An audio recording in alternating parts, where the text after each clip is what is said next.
चलते रहना, अंदर जाते रहो तुम भी दूर से।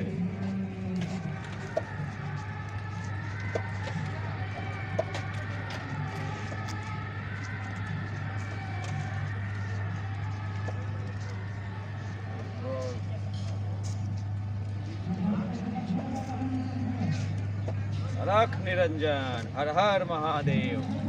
नमस्कार दोस्तों, मैं हजारी लाल मौर्य और मेरी पार्वती के रूप में ये है सुधा जी, और ये है राधा कृष्ण भगवान के रूप में गौरव भाई, और इनकी ये राधा जी भी बनी है। और हम सब लोग रामपुर में शादी का कार्यक्रम शुरू करने आए हैं। कार्यक्रम सबका समाप्त हो चुका है और हम सब लोग अपना ट्रेन घर जाने की तैयारी है। तो आप लोग प्यार आशीर्वाद बाबा भोलेनाथ का आप सब पर बनी रहे हमेशा, और आप लोग ऐसे हंसते रहिए, मुस्कुराते रहिए। हर हर महादेव, हर हर महादेव।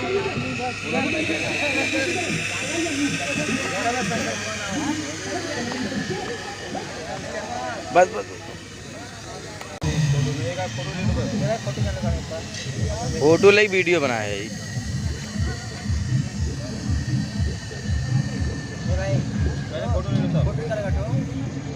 फोटो कह दी तो मैंने लग गया, मैंने सब निकाल रहे हैं।